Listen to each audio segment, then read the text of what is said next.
Just to put a preface to this, I think that, the idea of exploration is not necessarily only finding solutions, also finding problems. See? And I think that's what we're here for. And I think that, to me, sometimes those problems, identification of problems, or even getting to a solution is not just linear. It also goes up and down, and it's a paradigm change. And that is what is happening. One way to look at the analogy I draw is that we talk about civilization. India say, oh, that many years ago, I did not know.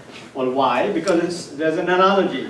When all we know from American history book is that Columbus discovered America. So the Native American said that, what the hell have we been doing here for thousands of years that we never discovered it? You see, that's the kind of analogy that we're good at these things. Basically, people come from outside and they discover India, they give us Indian history. So when we were growing up, there was a civilized world, and we were the uncivilized world, and then now we're undeveloped world, okay? And so that's another analogy. And so civilization almost for many, many years has been a Western concept. And to me, Gandhiji had a very good answer to that. When he was asked that, what do you think about Western civilization? He said, it's a good idea. So, with that preface, we just go back to our exploration and discussion about Indus civilization. And I think that, to me, as we have seen, that it's bringing out a whole mosaic and whole really rainbow of the aspects of it. And so to me, it's now my very special pleasure to present to you somebody who if you thought her contribution just ended with lunch, it's not. This is actually now it will be once again Chandrika Govardhan, and so she will be.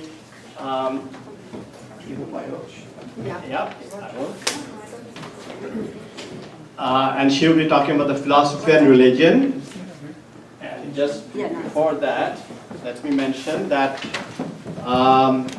Chandrika Govardhan has a PhD in chemistry from Wesleyan University in Connecticut. After an extensive postdoctoral training at Brandeis University, she started working in the biotech industry formulating drugs for different end use. She holds 7 patents and is passionate about learning, mentoring, and sharing. My pleasure to present you, Chandrika. I really have a very tough act to follow, following Mr. Dudani, and he has really provided us with some fresh perspectives. And so some of what I have to say, I don't know, we have to rewrite it with his ideas. And thank you. And we really welcome you to contribute your ideas in the form of articles, and we welcome that. Thank you. So while I was preparing these slides, I was just wondering why, how did I end up with this track, religion and philosophy, mostly by a process of elimination. The others were picked. But then I remember this particular instance. I was on a walk with my friend, and she said, "What did you do yesterday?" I said, "I went to the temple." And she asked, "How can you're a scientist?" And said, "How can religion and scientists coexist?" So that was there in the back of my mind, and that's probably why I was drawn to this topic. Anyway, being in the life sciences profession, in the eyes of the FDA, if it is not written, it does not exist. And if it is not, I would think that would be the same. If it is not decipherable, it does not exist. Really, FDA wants to take the guesswork out. But what do we have with the Indus artifacts? It's everything is guesswork.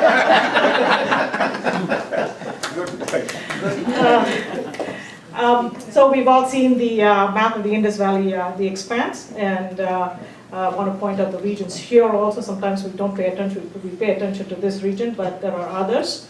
So just for my own purpose, I needed to know the distinction between religion and philosophy. And religion is a set of beliefs, feelings, dogmas, and practices that define the relation between human being and divinity, and it's basically based on faith. And the philosophy is a rational investigation of truth. The real philosophy pushes us to question our assumptions of common sense and what appears logical. Philosophers are devoted to wisdom, and they're not afraid to ask and think about big questions.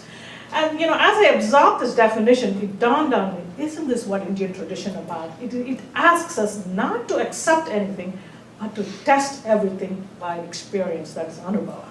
And this is probably what the Indus people really must have experienced the Anubhava to actually move on to the next age that followed is the Vedic age, which is a lot of wisdom and texts that we still go to as every day, and a lot of religions go to that text, to the Vedas for that. So the challenge that we have, again, as people alluded to earlier, is to move from the material world to the religious ideological system in the absence of written text. So what can we learn from the religious structures, the iconography, ritual practices, and death, the burial? Now, the basis for the interpretation and deduction from these artifacts is a direct historical output. You see something, so what can we do? And also, but you will compare it with present-day South Asian religions, and then also a comparative analysis with Mesopotamian and Sumerian civilization. So what I'm going to be talking about is derived from all of this. What we can tell is that the Indus people were into ritualistic practices, for which I will provide some evidence. The trees and animals were venerated. There's no evidence of religious structures. And there is the worship of deity, the mother fertility goddess that Mr. Dudani also mentioned that it's contained in the museum, and the belief in life after death. So the religious practices, the first one, the purification. Purification of body with a bath. So we see the great bath. We've all seen pictures of the great bath.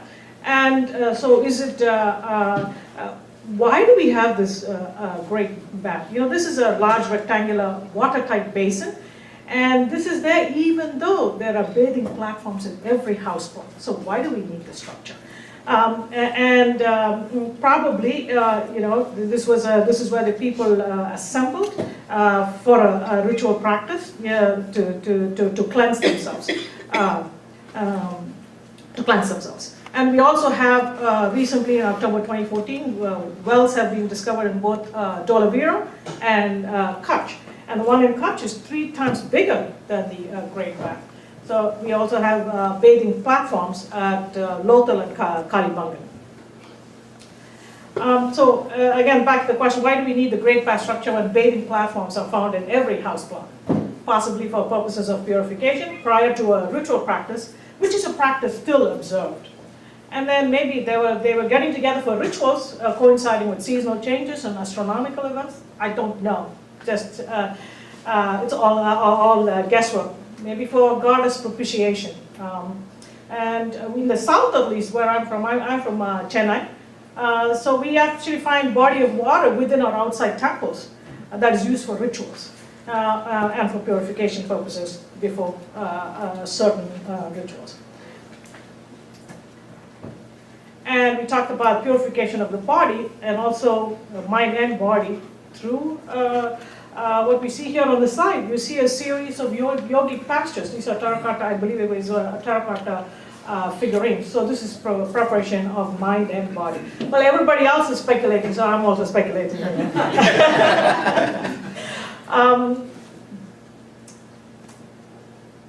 And so now we have, these are again terracotta female figurines, and I see, you can see the red pigment here. So this is a practice that we actually, we follow till today. Here's the continuation of the civilization moving from the Indus to now. Can I just point out that those are not Indus figurines? Oh, is it? Those are Mehrgar figurines. Okay. They're earlier than the Indus period. Okay, that's even better, I guess. And the one on the left has yellow, by the way, and the one on the right Yes, red. yeah. But the fact that there were pigments there. Oh, yeah. I I just want to point out, because in the other talk too, those are not, she showed, in the previous talk, she also showed those similar ones. Okay. But they're not Indus.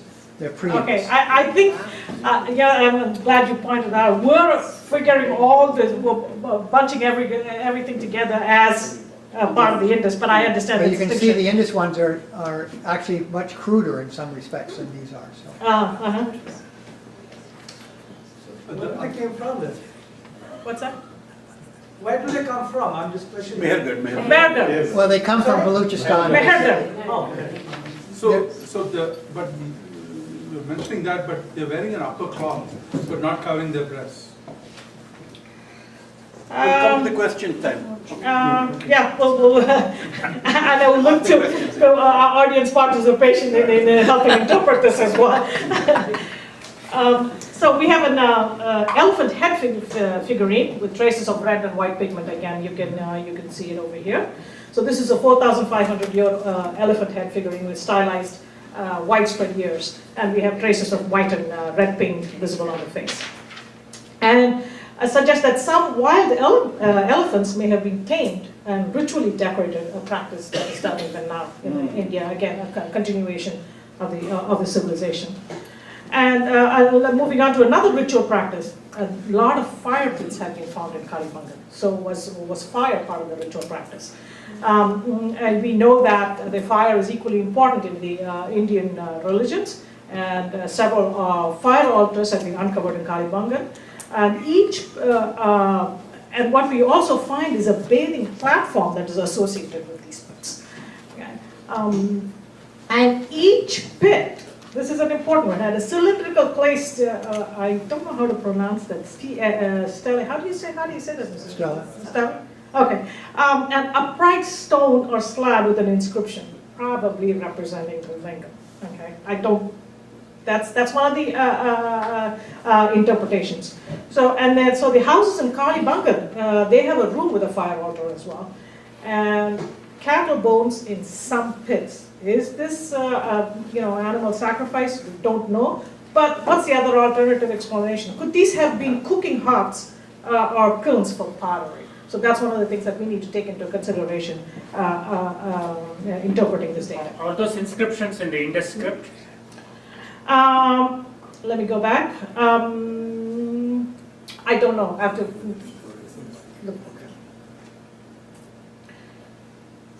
And I think we've seen this figure before, which is this figurine. But what you see is these extensions that you see on the side.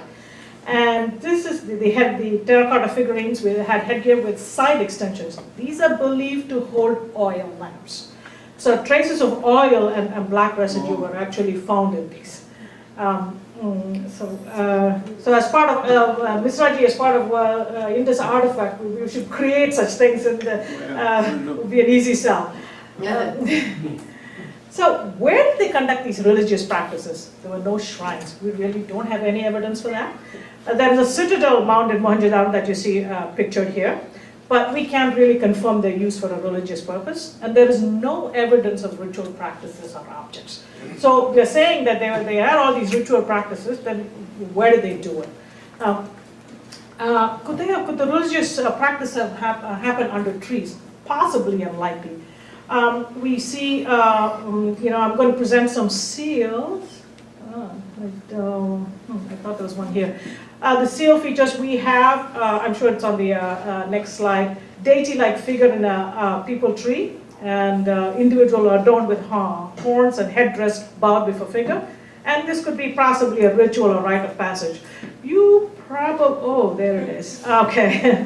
So what are we talking about? This is the peepal tree, okay, with leaves.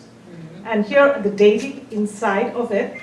And here's the individual bow before the deity, and this is you see a stool here with probably a sacrificial head, and you see these 7 female figurines. Again, the figure of 7, which in the morning also was alluded to, which is significant in the Indian religion. And so this could have been really, this is a narrative seal. There's a lot going on in here. There's a story behind this.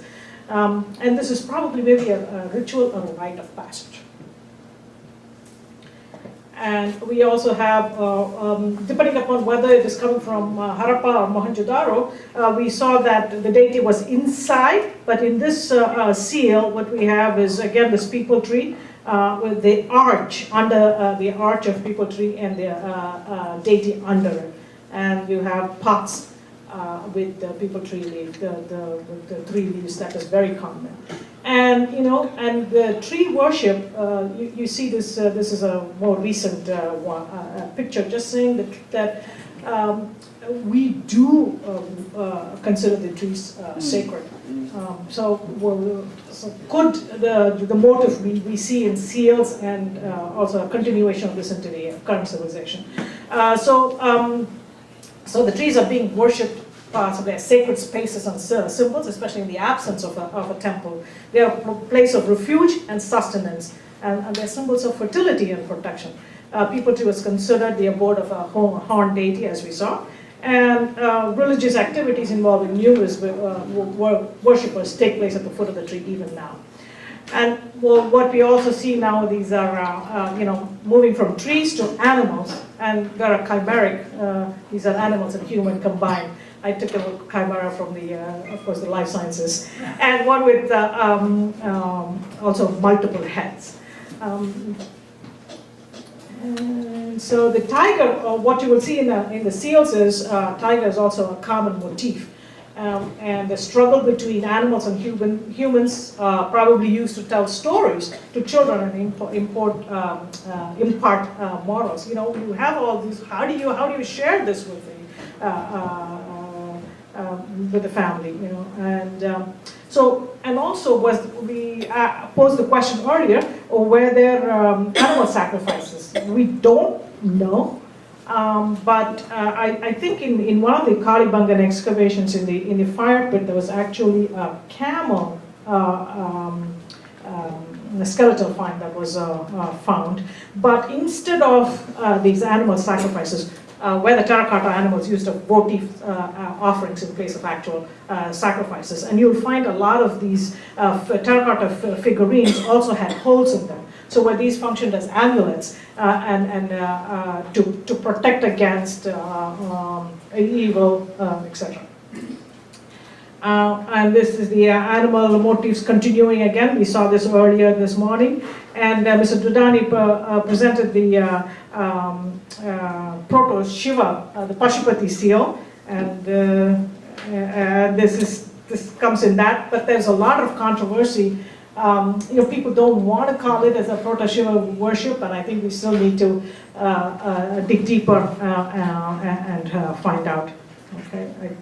And we saw this one also earlier, but what I want to point out to you, the stand that is here, and the vessel that is on top, which probably looks like this. You know, these vessels can't stand on their own. They are on this. And under this, you will see little droplets of water. What's believed is these were offerings, and these vessels actually had a filter, and there's intoxicating drink called soma that was actually offered as part of the rituals. And so other ritual utensils and paraphernalia, we have a ladle made from shell and a conch. Again, as a vessel, or also to call upon the people to attend rituals. And we don't really know what these cone-shaped objects are, but we find ice cream cones. Could be.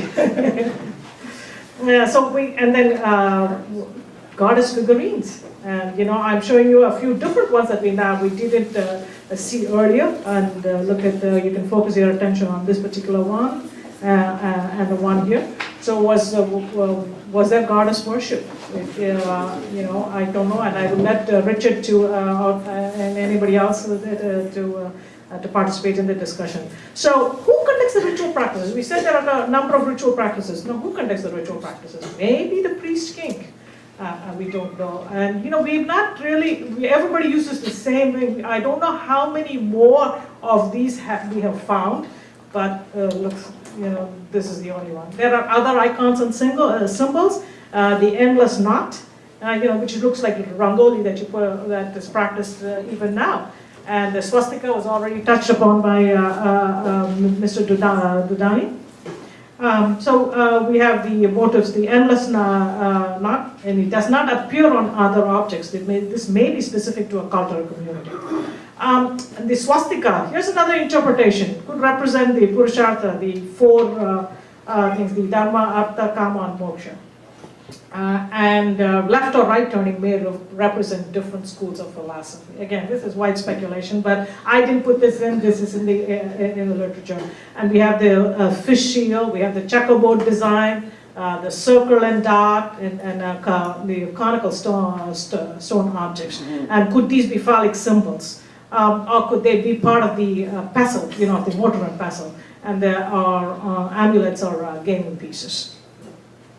And then moving on to the last of the evidence, which is burials with pottery. So we have, in both Harappa, Mohenjo-daro, and now the figure that I have here is the excavated grave in Rakhigarhi. They had terracotta pots as funerary objects arranged around the head of the deceased, suggesting a belief in life after death. And whether the body is facing north, south, it depends upon what region it is from. And there are no signs of trauma in all of these. As Mr. Dudani mentioned, there's a very, it looks like a peaceful society. And more pictures of the burial, but nothing really specific to add. In the interest of time, I will move on. And sometimes you find the burials with expensive jewelry, and there's a group burial of the same community, and you have some with bangles, shell bangles or terracotta, depending upon what strata of the society you were. You were in different graves, and jewelry associated with initiation of protection was not passed on. So that was part of the burial. And female burials with jewelry, but male burials barely had any.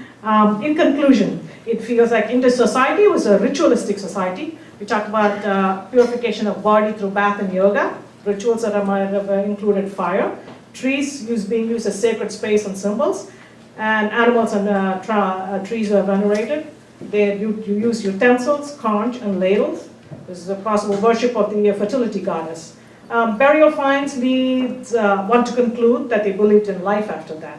A number of these religious beliefs, as I pointed out, they have been continued to this day. And with that, I'd like to conclude, and thank you all for your attention.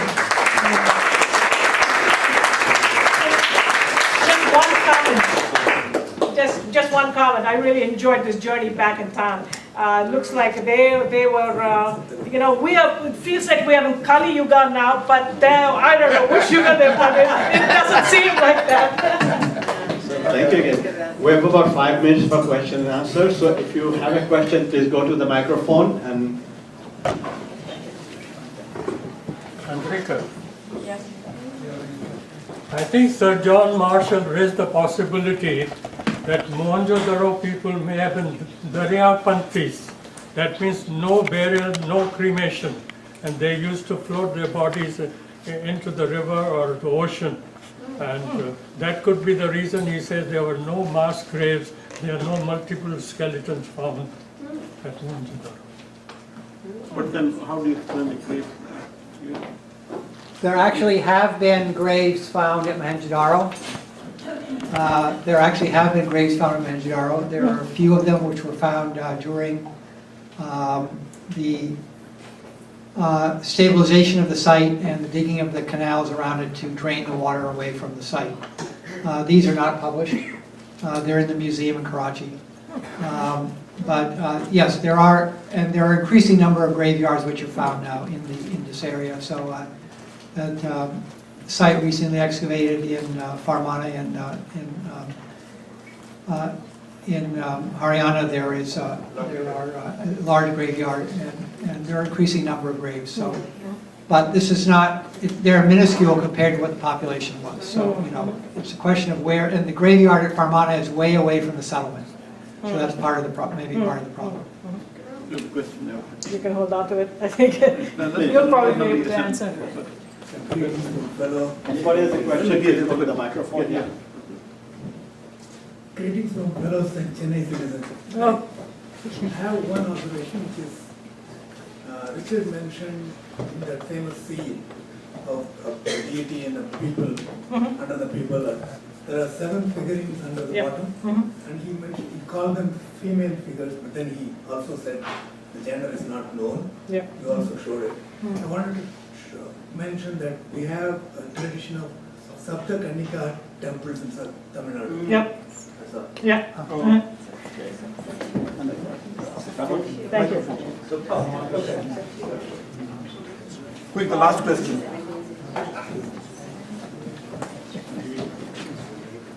I was in Crete not too long ago, and Crete, as many of you may know, is the seat of the earliest of European civilization, and actually many of the artifacts look very similar.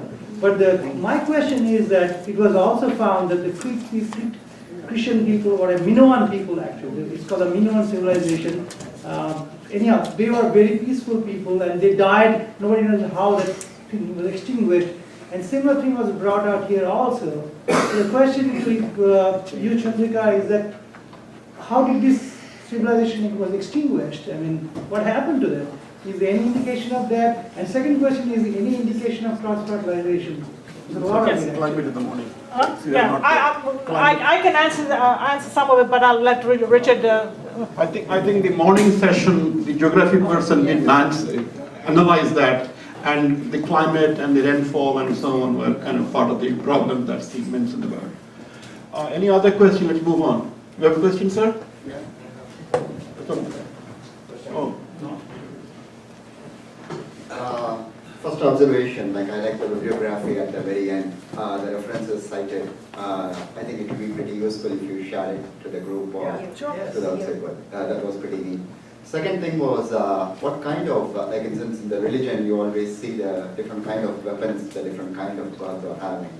So, what kind of weapons, or like in sense to kill the animals, or between them, like in this, most of the times we were, like in sense I was looking into, there were no fights between the groups, but what kind of weapons were used to kill the animals, or even when there were disputes? Yeah. Is there any kind of indication of It that? will come later. I thought they found spears. But Is it that will come right? later. So we will come to that, the administration and politics and so on. All right, move on.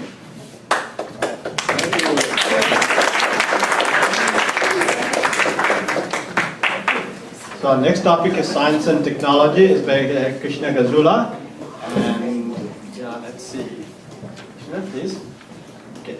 And Krishna Gazula earned his doctorate degree in metallurgy from IIT Kanpur. He works at an IT professional and is a serial entrepreneur.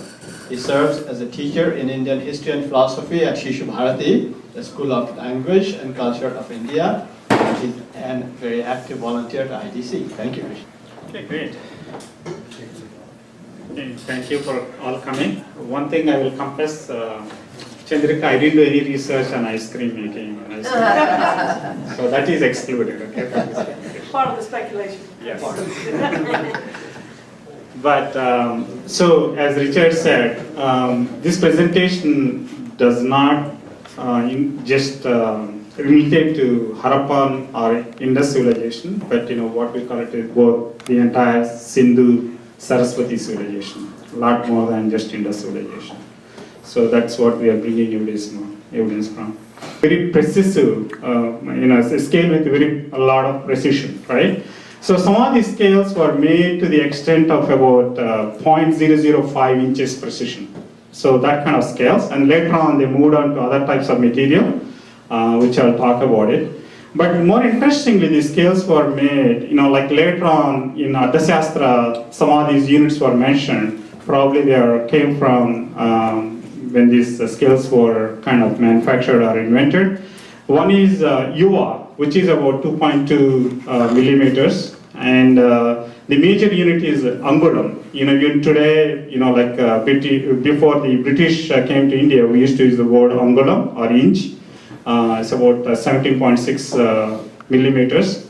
And then dhanas, which is about 108 angulams, equal to 1 dhanas, about 19 meters. This dhanas, which is most of the researchers refer to as D, has a lot of significance in the entire, not only just Indus Valley, Harappan civilization, but the entire Sindh Saraswati Valley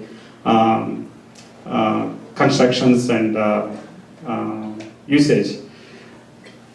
So these scales were found in Dholavira, Lothal, and Kalibagan, and other places as well. So later on, the scales, rulers were made of ivory, and some of them were found in Indus Valley about 1500 BCE. Lothal about 2400 BCE, like a very accurate scale. This is an example of how they were using the measurement D, dhanas, right? So this street in Harappa, Mazumdar, about half D, 9 meters width of the street.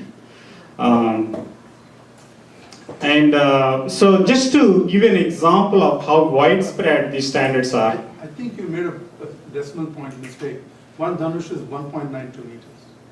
1.92 meters? Not 19.2. Okay. Yes. Yeah. Okay.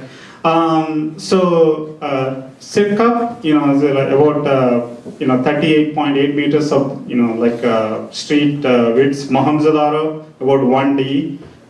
Timi, which is east of Kathmandu. So again, the point is these measurements, these kind of standards were very widespread, not just belong to one region.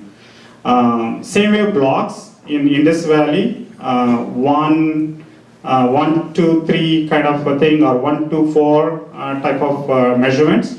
This is one of the brick samples, 17 by 14 by 28 centimeters dimensions with the brick making. These are clay bricks, fired bricks. Most of the times are just unfired bricks were used in Indus Valley.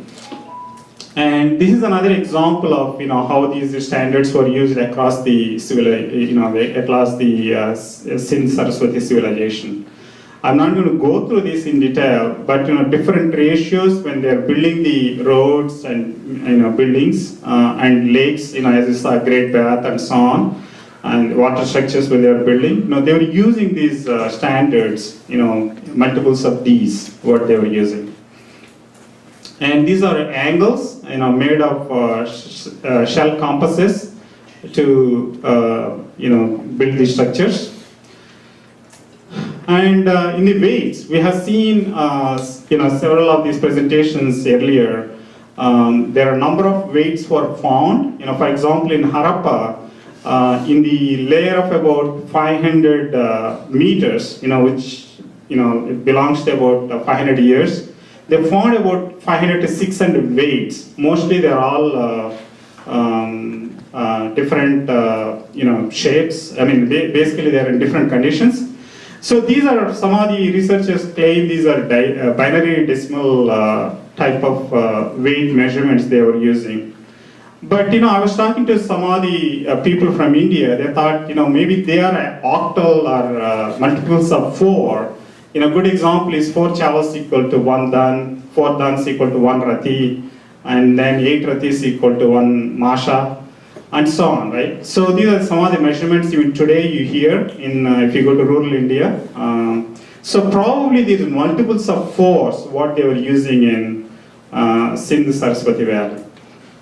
And then 1 bhari, equal to 11.6 grams. That is 1 tula. I think they say.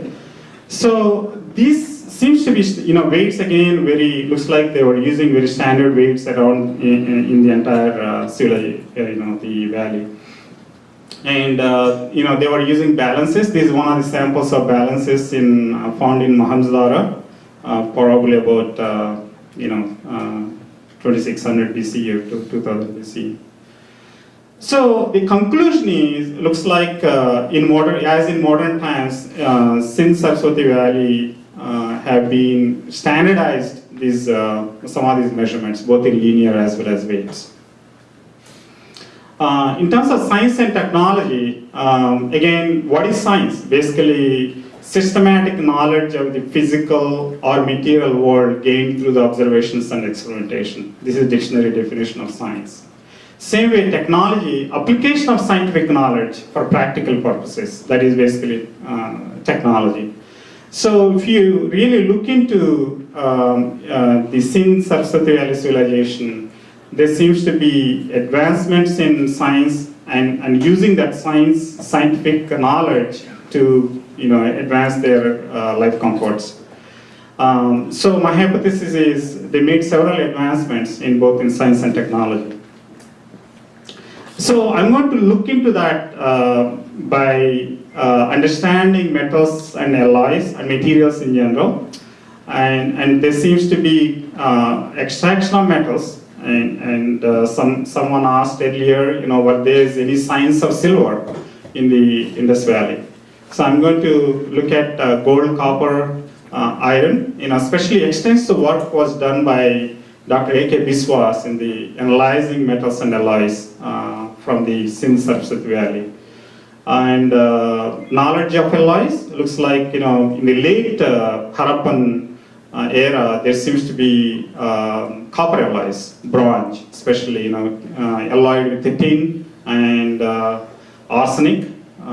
We'll find some of those objects. Strength of materials. There seems to have, good knowledge of strength of materials, and we'll look into that. And heat treatment. They seem to understand the science of heat treatment, annealing techniques, and that's very important. As I showed the ceramic scale, if they didn't understand the science of heat treatment, they would not be able to make that kind of objects. Same way some of the pottery that we have seen, ceramic pottery, it's very important to understand that. It's not easy to make those objects. Production of tools, some of them will see seals, how they were making, decorations and jewelry. So gold and silver.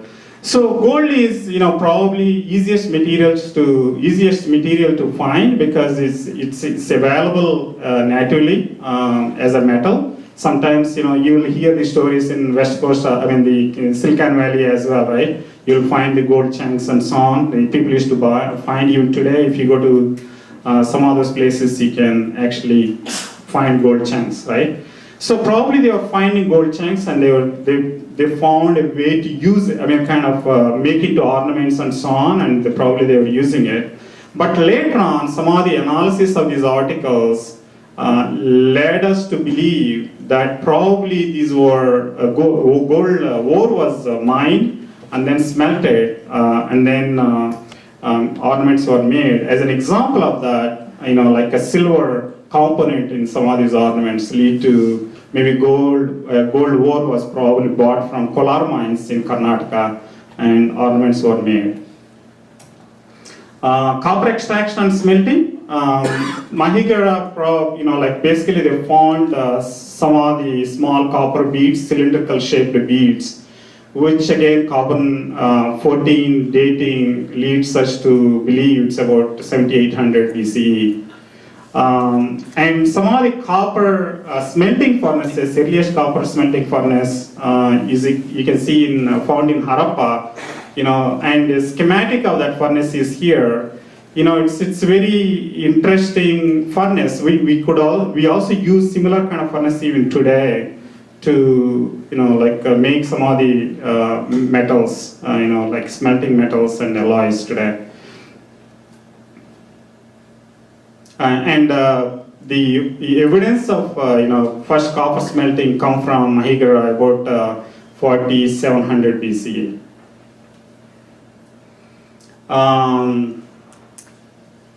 Copper ore mining, again Khetri, it's about 2000, 3000 BCE. Again, the evidence is because the impurities from Khetri is very specific, like arsenic and nickel in that slag found close to Khetri, and some of the smelting furnaces found at Khetri. Number of smelting furnaces were found close to Khetri mines. These are some of the objects they were making, copper plate and some of the figurines and tools. So as you can see, we don't know what these tools were used, but this different variety of tools were made, copper, metal. And this is a lost wax technique, what we call it today. These figurines, dancing figurines that number of people were talking about, these were made with the lost wax technique, which was what we call today developed in Purdue here. So they seem to know very advanced way of making these figurines with alloys, bronze alloys, which is obviously very late technology, probably about 1500 BCE. These are another interesting subject for me, being a metallurgical scientist. So this is something everybody knows. This is from Delhi, probably came from Udayagiri in MP. About they dating they give us about 400 CE, right? And then similar pillar seems to be there in Dhar as well. So the actual modern smelting, iron steel smelting, probably Bismarck's iron smelter, what we call it, came about 1700, 1600, 1700. So how did this pillar came? This with no rusting and so on. There's a lot of research was done. Recently, Balasubramaniam published a lot of papers from IIT Kanpur. So the technique seems to be, before even the iron smelting started, about 1200 BCE in close to Tungabhadra River in Karnataka. So the technique seems to be solid state reduction of iron ore. About 800 degrees Celsius, you can actually reduce iron ore to solid iron. And then they seem to have used what we call it is a disc forging technique to make this pillar. These kind of pillars. So maybe even in Indus Valley, because they seem to find some iron objects and so on, maybe they were using disc forging technique, using solid iron. By accident probably they found, using charcoal, maybe they were reducing iron ore and then doing it. So later on what they found in close to Tungabhadra, banks of Tungabhadra River, about 60 hectares of smelting plant, iron making plant, about 1200 BCE, and they found a lot of projectiles, nails and rings in that site. And the earliest copper in the iron smelting furnace, which is, you can see here, very small furnace, and this where, pulsating iron, air was used for kind of pumping the air to burn the charcoal and so on. The same kind of technique in modern blast furnaces, iron making blast furnaces, we use same technique, pulsating enriched air, what we use. They seem to use a similar kind of technique. I don't know how old this is, probably sometime after 1000 BCE. So they seem to know to smelt and produce metals and then alloys. And then later on, this iron smelting led to high carbon steel. As we all know by now, that India is produced high carbon steel, what we call wood steel. Again, they seem to know, they seem to know how to make beads. So these are some of the precious stones. But what is interesting is the micro beads that you see not only India in the Sindh Saraswati Valley, but they seem to spread Mesopotamia and even further. So these specialty of these micro beads, again this technology is also very important for seal making as well.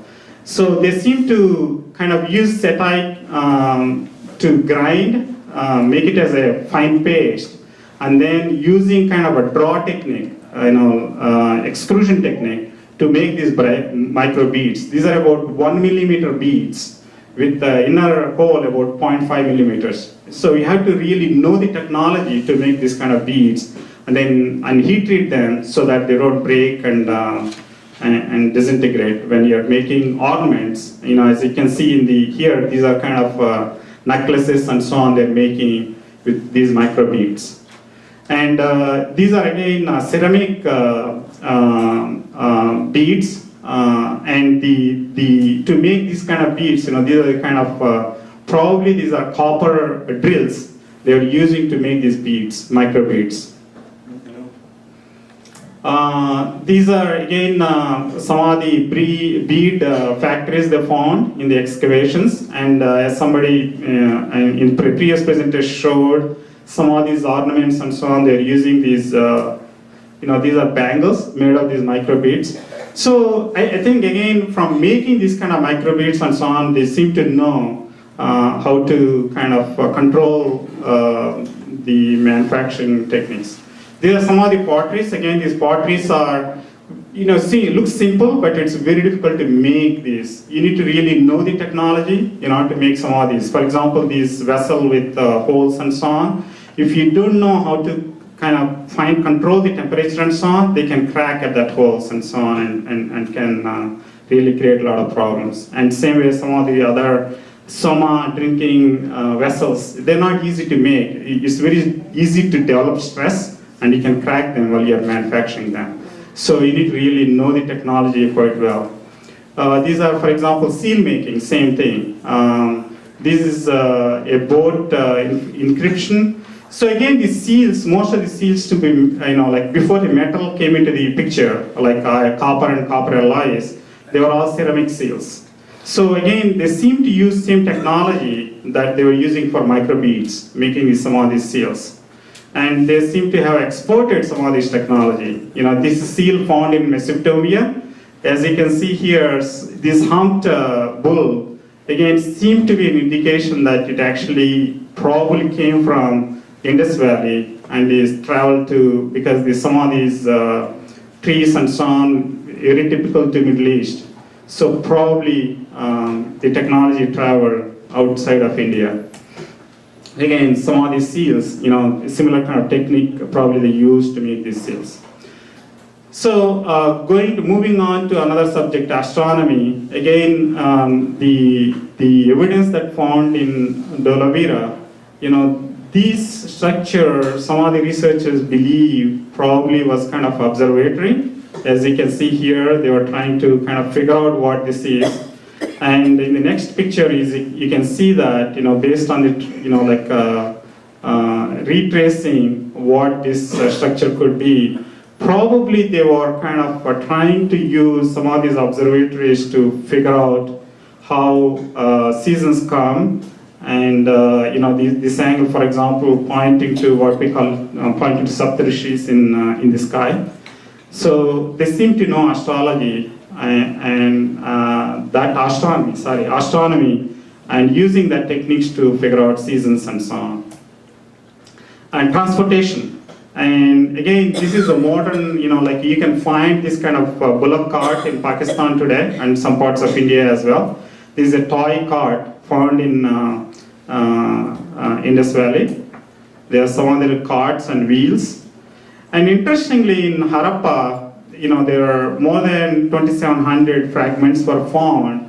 Interestingly, there were different types of carts, two-wheel carts, four-wheel carts, and so on, they found in the Indus Valley. So there seems to be really using these bullock carts or manually pulled carts for transportation. And in the agriculture, they seem to know how to make pawls. The bottom one, this is some, even today, in some of the Indian rural areas, we use this kind of pawl made of iron and steel, right?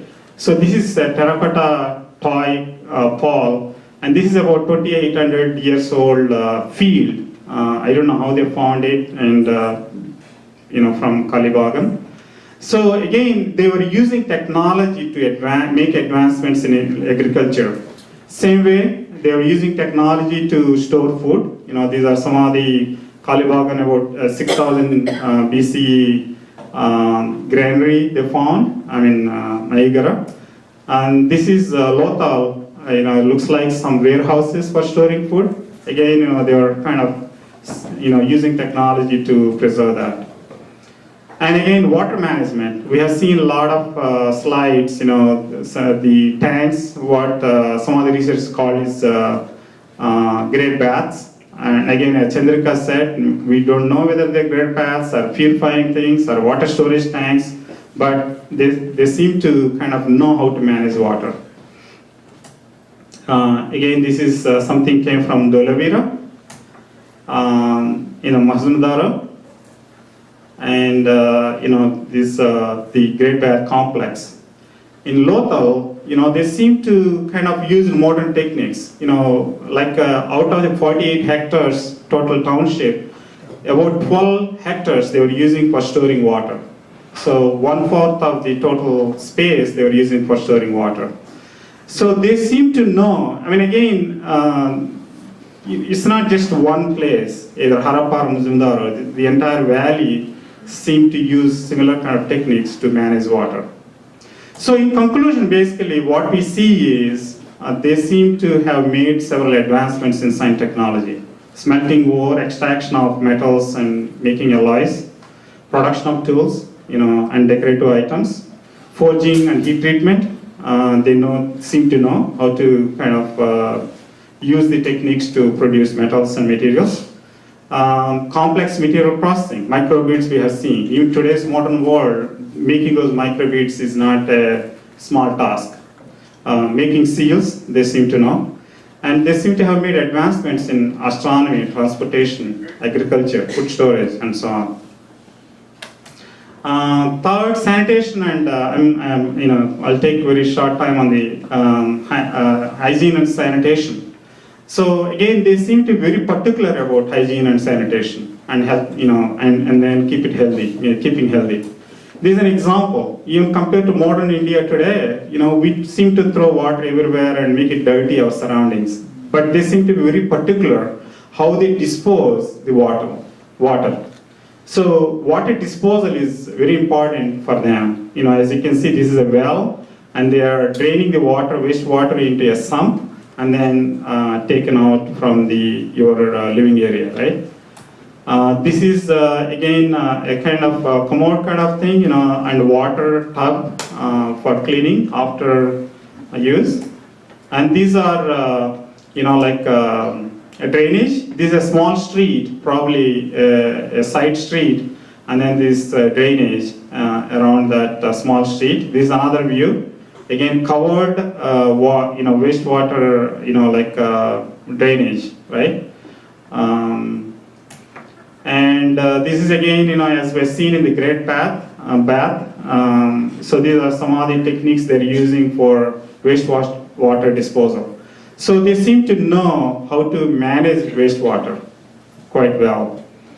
And again, I think this is not a great slide, but we have seen some of the slides even better, like a yogic pose. That means they seem to be practicing yoga, again, for health management. So again, there's another seal showing yogic pose. So in general, looks like Sindhu Valley seem to care for hygiene and sanitation, and they seem to care for health. So that's, I think, what my conclusion is.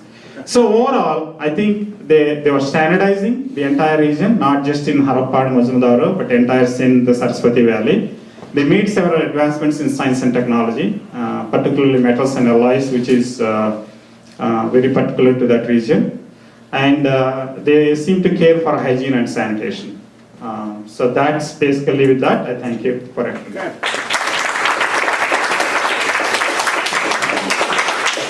Thank you, Krishna. So now let's take some questions. Richard, you were responding to something that you were saying, so if you please. Yeah, just a couple of points I wanted to make. Concerning the microbeads made of steatite paste, that's been proved impossible to do.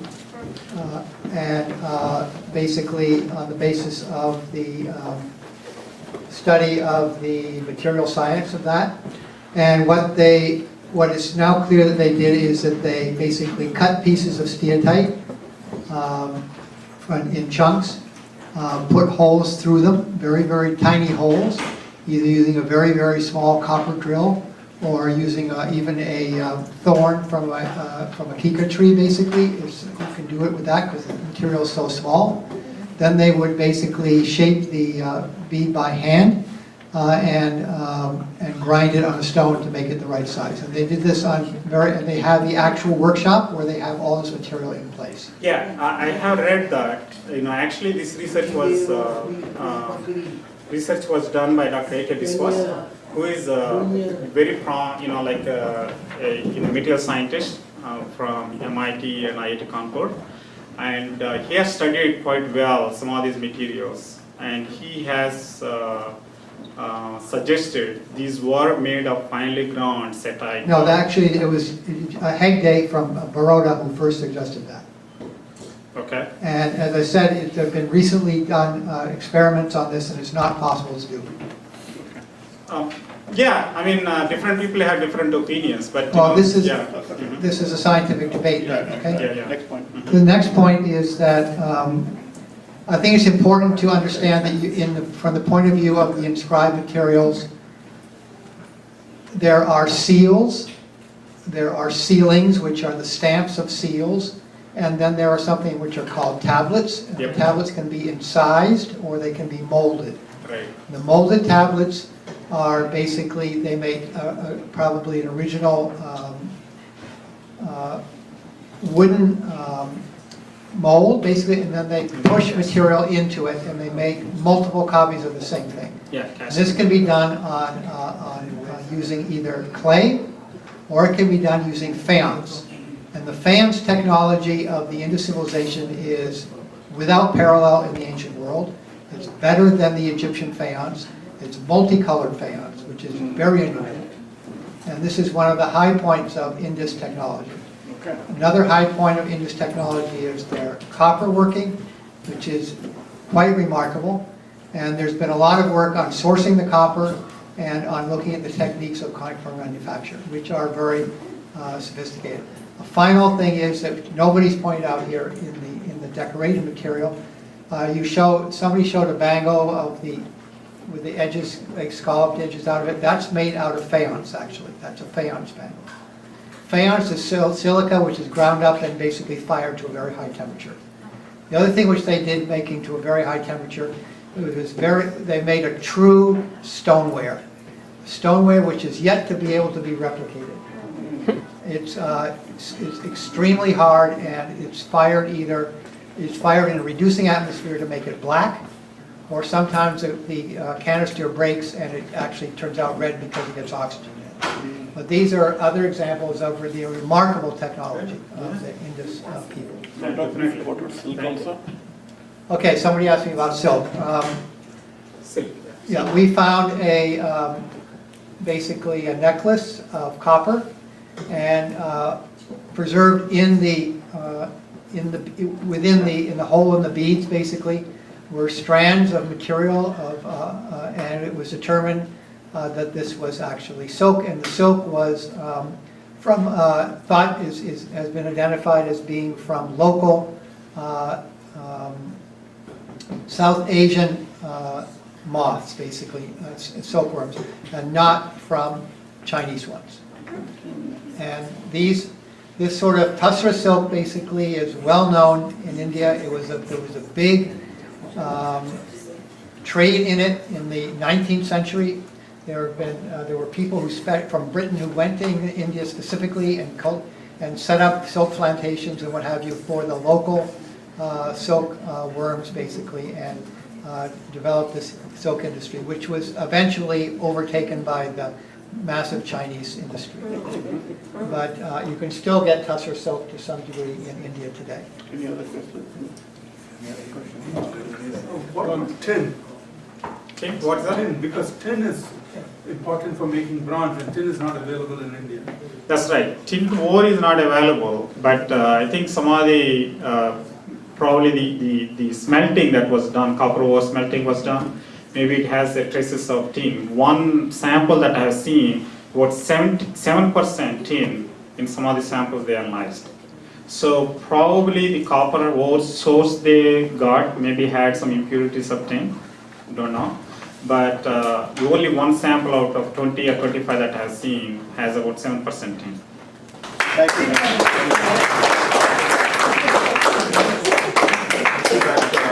Our Next topic is economy and politics, and the presenter is Sanjeev Tripathi. Where's Sanjeev? Okay. Sanjeev Tripathi is a writer, poet, and entrepreneur. He's an active participant in the cultural events in the local area with an interest in religion and literature. He helps India Discovery Center in content organization and meeting planning. He conducts the annual essay competition for children on behalf of India Discovery Center. Thank you. Good afternoon. So how is everyone doing after that nice lunch and in-depth science presentation by Dr. Krishna Gajula? So, yeah, so I'm not sure how Mr. Rajiv chosen the order, but we gone through religion and philosophy, science, and we haven't talked how these people what they were doing for their living. How was the government? What was the source of economy? So now this is the last presentation, but let's talk learn how the people they were the living doing for their food and just so.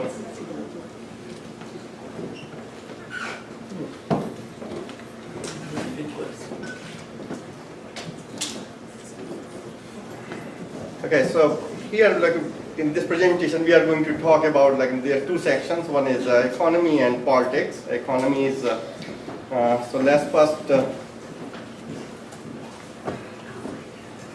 first kind of understand because these definitions of economy and politics, if we ask someone we have Richard, a couple of people from Harvard, so if you ask from Harvard professor, it's going to be just very dense definition, and whatever if you ask someone from far rural area so it's a different definition for economy. So I put together a little bit definition an economy is a process or system by which goods and services are produced, distributed and traded in local region and outside world. So that's economy. And the politics, art or science of governing, administering and controlling a political entity unit for its internal or external affairs. So this is defining what we are really going to talk because okay, so now let's talk about economy. What was the what sort of economy was at Indus Valley? And again, definitely as Richard mentioned and other presenters, definitely a lot more things need to be uncovered because whatever now things, whatever interpretations or assumptions are based on whatever knowledge or information whatever artifacts they found. So definitely whatever things it is only based on that, but there are a lot more things need to be uncovered. So far economy, whatever learn economy, the agriculture and trade, that was the major source for the economy. And most of Indus Valley people, they were farmers. They grew variety of crops such as wheat, barley, melons, cotton. So that's, and the second the trade, that was the second source of the economy. And it was just the main agricultural products, so the trade was happening both, these are agricultural products and then they have some commercial products also. So the agricultural products like a cotton, variety of grains, and then commercial products like copper, pulse, clothes, ivory coins, and jewelry. So definitely that agriculture, that was the primary source of economy, but the trade was also had some role to play in that. And let's talk about the agriculture. So definitely the agriculture, even in the previous slide we saw the seal is showing some carving, stone carving, showing some very organized agricultural activities. So definitely agriculture was not just simply throw the seed and just go and just cut the crop, but it was systematic and organized. And so it is, they found stone carving showing agricultural activities and just found various seals and signs related to agricultural activities. various animals and plants were domesticated to support agricultural activities, and animal husbandry, that was also major source of food supplies. So if we see, most of the seals, we find the animals, all variety of animals. So definitely, this domestication of animals, that was they already done long back, and they how to use different animals. So definitely, they know how to really take just very systematic and organized agricultural activities. So here are a little bit, let's take some more in-depth understanding about agriculture related activities. Some of the pictures has been already Krishna he mentioned, but again I'm also pointing out here. So they found one of the agricultural field which was plowed, and that part of the excavation, and so they noticed it has been systematically plowed, and they found one toy, the plow toy, and it's even now some part of the rural South Asian India, Pakistan, that they use the similar kind of plow. And they found some other tools which are being used for agricultural related activities. So definitely they found a lot more tools and other things, and which they use for agricultural related activities. So definitely agriculture was systematic and very organized, and then yes, they were very much doing surplus production, because whenever we're talking about the trade for agricultural products, so definitely it was more than enough to just feed local community, and then trading it whatever the surplus. So let's talk about because agriculture then irrigation, and as Richard he pointed out they knew how to take advantage of the rainwater whenever it's coming from the mountains. So just get it stored in some pond or whatever or use the stream for the irrigation. And so and then on the left side of the picture it is even some part in the rural they use this kind of technique to take it out the water from the well and irrigate. But most of the time looks like they use either the flood irrigation. So I read looks like purposely sometimes they block some kind of portion of the river and just flooded the fields, and they knew whatever the minerals and other thing coming with the flood that get settled down, and that can help for work as a fertilizer. So really they purposely doing that thing, and then whatever the rain harvesting the water from the rain and coming from mountains, so they were storing in different ponds and later on utilize it for various agricultural and drinking of different purpose. So definitely they had just really the good water management techniques. They knew about those. So let's go about further proving the point yeah, agriculture it was really systematic, and they knew how to do the surplus and how to store it, because the granary we talk about the great granary and a couple of other places they found granaries. So it indicates whenever they had the surplus production of food, so they were storing it for later time, or maybe as part of the tax collection authorities. So they had these great granaries, and even Krishna he mentioned about food preservation. So for keeping it food for some longer time, treating it. So they knew about those techniques. So the agriculture is not just simply growing the food, they want how to store it correctly and then preserve it, some of the food, and so definitely they were using those things. On the right side is showing toy bullock cart, and that definitely it was the major mode of the on-ground transportation. So for agricultural and just even trade, so on-ground transportation, that was the major mode. Okay, so this slide, it shows it about trade network. And so the trade, when we initially mentioned the agriculture and trade. So by looking at this map and even some subsequent slides, we're going to learn like, the trade was not a simple like, thing they can do just surplus production of food and some other thing, but they were really like, doing very systematic and very like, high order of like, trade activities. And if we look about like this slide, so the major cities, like Richard and some other people mentioned like the Harappa, Mohenjo-daro, and Ghaneri Valley and just Rakhigari. So most of those are situated either like some kind of like river, or even like some of the towns they are on the coastal areas.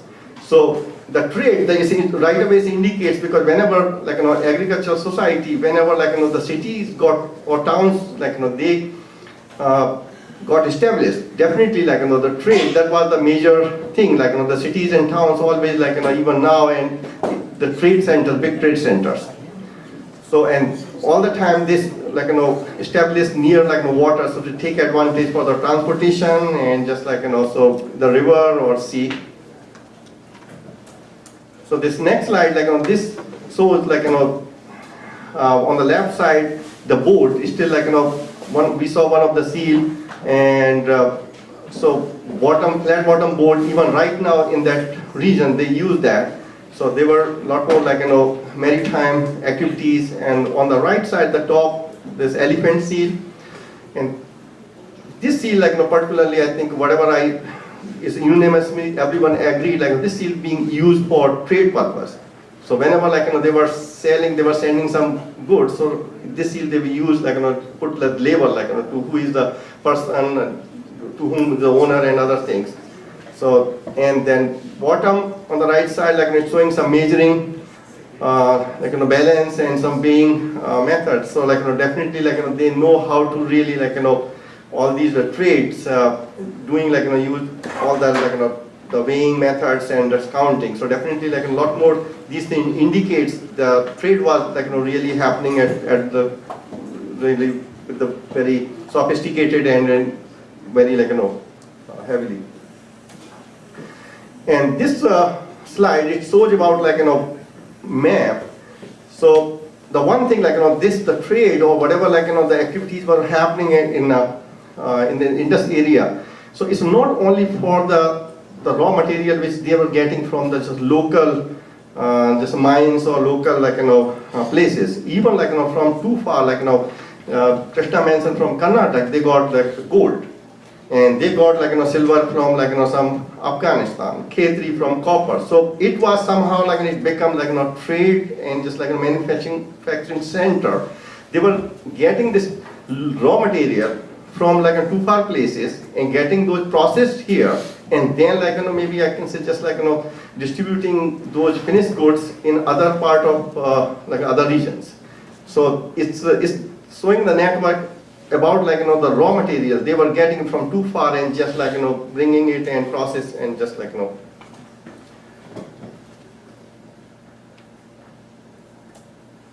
and this is the slide like even Krishna he included in his presentation like they found like bead factory like and on the left side the very first one it is like some dyer's workshop.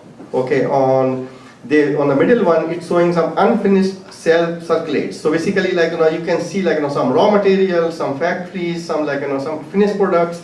So the whole like the manufacturing related activities we can see like evidences of those like it was the systematic end-to-end process that was happening there. And recently just like now Richard he mentioned about like we talked about silk, okay, and just like textile. So definitely like that was the cotton, that was like their commercial crop, and on the left side it's a silk they found somewhere like in the part of the weed or somewhere. So this is the silk, and it is like not from the China, it is from the local region. Okay, so the silk production that was happening on the right side, they found some jute. Okay, so that indicates like really the textile, or that was like really it was happening the seriously like the production of the textile industry. And they were like the trading like these cotton and other things to Mesopotamia and other regions. So it is like, using all that, the network to sending this like the goods to other regions. And this is simulation slide picture for the marketplace. So definitely like, the cities, they were kind of like, center for the trade and manufacturing. And so the towns or rural areas, they were like, agricultural related activities. So just the agricultural activities or the food, it was coming from the rural area to cities. And mainly in the cities and towns, traders and artisans. That was the, like a major population there. And this is a picture from like, Lothal, like it's showing one of the dockyard and the warehouse on the right side. And it is like, they found the evidence like, there's a warehouse is next to, very close to dockyard. So it is showing some infrastructure that time, like, for the supporting the trade related activities. Like, they had like, the dockyard and just warehouse and other like, plants, like, factories. So it's a lot more like, if you put together all those things, it tells a story about like, their manufacturing and the trade related activities. Okay, let's move about like, the administration part. So like, we already covered like, their economy, trade and just agriculture. So like, let's learn like, what they were doing, like, what was the administration kind of. And we saw like this picture on the left side, like it is called like, priest or king. And on the right side, they have like, the Mohenjo-daro, the citadel, like, so the whole idea is they found a lot more seals, and on the seals, like a variety of animals. And it looks like, I think, interpretation is like, on these seals, like various animals, there's some hierarchy in place. So like, if we see like a jabu bull, like, in male water buffalo, tiger, unicorn. So it's going in some order, like, so that like, maybe senior most person is using the jabu bull. Okay, so it was some kind of like, hierarchy and administrative things. The cities and towns, the administration was like, very efficient and well planned, like, even Richard Manson and some other, we saw like, just like, layout of the cities, like, they were well planned, the streets, and just like, look about their water management, drainage, so it's well planned cities. And this one is showing like, definitely some standards, like, when you compare like, from town to another town or whatever, like, so there is some kind of similarity, some kind of like, they following same standard. So it looks like, I think there may be some centrally they connected, some authorities which they are following the same standards, and putting together like, these big, the buildings, like, citadel, like, Great Wall, granary. So definitely like, there was some kind of like, efficient governance or administration that was in place. And even the Mohenjo-daro, like, it has like two level, like, one is upper, that one is mainly looks like for administrative and just like, those kind of like, activities, and the lower level, it is more residential. And even the residential one, like, it has like, some houses are bigger, some is smaller, so looks like there is some kind of like, socio-economic, the hierarchy was in place. Okay, so this picture is another like showing like well and like water drainage, and on the right side, and the left side is the simulated picture, and it's showing like mainly like, the local, so the water management, because they were like, really like, taking advantage and just like, river and diverting it so they can have like, access to the water from all corner of the town or city. So that's like, really they have better water management processes. And they found like, very little evidence for like, any warfares or like, tools for the defense. But they have like, city walls, like, most of the towns, they have city walls. So either they could be for like, flood, or it could be like, just wild animals. But definitely it was not just like, for defense. So these are like some of inferences or observations. It appears that the economy was flourishing and primarily based on agriculture and trade. Agricultural activities were organized, systematic, advanced system was placed internal, external trade. City was mainly for trade activities and surrounding areas for agricultural activities. It appears to have that theocracy, like, in place. Just like this interpretation, a lot more analysts they are coming out. Like priests and traders run government, so it was more efficient and just like priests like issuing some orders, people following it. So more on office efficient thing, and traders they were running the business. And it seems like towns and they were like autonomous, but some central authorities in place. And unknowns, there are definitely a lot more unknowns, but here are a few of them. Why there is no evidence of grain found in granaries, because we call granaries, but no evidence of grains. Why there is no currency in such a flourishing economy and high order civilization. Okay.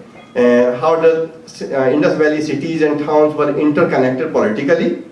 Okay. Why there was no evidence of defense system.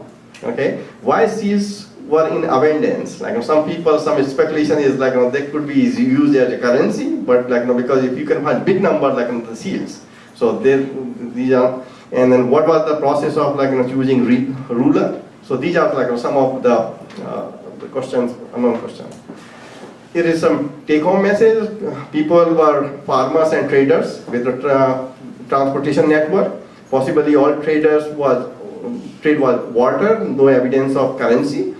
They developed the good craftsmanship and trade skills, and they were using method of rain harvesting and irrigation. Cities or towns were connected to some central authority.